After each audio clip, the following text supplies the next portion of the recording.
মুহূর্তে সব থেকে একটি গুরুত্বপূর্ণ প্রতিবেদন আপনাদের সামনে নিয়ে এলাম। নামো বাসুদেবপুর থেকে আলমশাহী যাওয়ার একমাত্র রাস্তার বেহাল দশা, চরম দুর্ভোগে এলাকাবাসী। মুর্শিদাবাদ জেলার শামসেরগঞ্জ ব্লকের নামো বাসুদেবপুর থেকে আলমশাহী যাওয়ার একমাত্র সংযোগকারী রাস্তার বর্তমান চিত্র যেন দুর্ভোগের প্রতীক। দীর্ঘদিন ধরে সংস্কারহীন এই রাস্তা আজ পরিণত হয়েছে গর্ত, কাদার, জল জমার এক দুঃস্বপ্নে। প্রতিদিন এই পথ দিয়ে হাজারো মানুষ যাতায়াত করেন। ছাত্রছাত্রী, চাষি, চাকরিজীবী থেকে শুরু করে জরুরি রোগী পর্যন্ত সকলেরই নিত্যসঙ্গী হয়েছে দুর্ভোগ।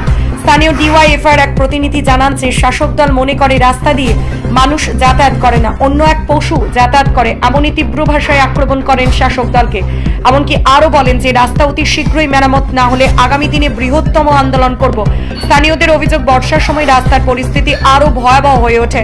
সামান্য বৃষ্টি হলেই রাস্তার গর্তে জল জমে থাকে দিনের পর দিন, ফলে পথ চলা হয়ে পড়ে বিপজ্জনক। অনেক সময় বাইক বা সাইকেল আরোহীদের দুর্ঘটনার শিকার হতেও দেখা যায়। বাসিন্দাদের দাবি, এটাই আমাদের একমাত্র রাস্তা। এই রাস্তা প্রায় 5 থেকে 6টি গুরুত্বপূর্ণ রাস্তাকে সংযোগ করে। এই রাস্তা ছাড়া বিকল্প কোনো পথ নেই। এবার প্রশাসন যেন দ্রুত রাস্তার সংস্কারের ব্যবস্থা নেয়, এটাই দাবি।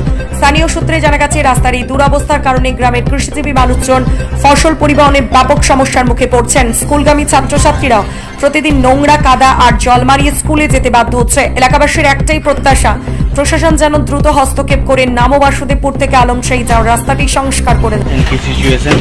বিগত 4-5 বছর থেকে আমি এই রাস্তা দিয়ে যাতায়াত করি, কিন্তু এখনো পর্যন্ত কোনো সুরাহা মিলেনি।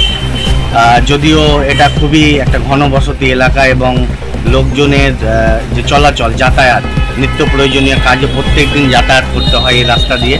এবং আমরা যদি দেখি 1.5 থেকে 2 কিলোমিটারের মধ্যে এখানে 4 থেকে 5টা শিক্ষা প্রতিষ্ঠান, তার সঙ্গে সঙ্গে মন্দির রয়েছে, বড় আশ্রম রয়েছে।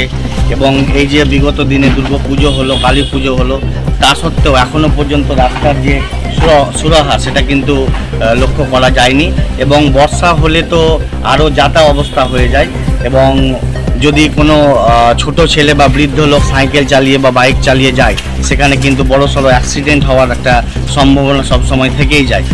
ক্যামেরাম্যানকে বলবো একটু রাস্তাগুলোর অবস্থা দেখাতে, বেহাল সেই অবস্থা।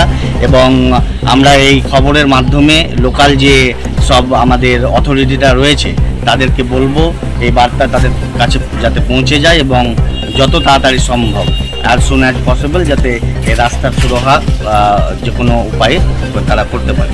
আপনার নাম? আমার নাম বিজন রাজ।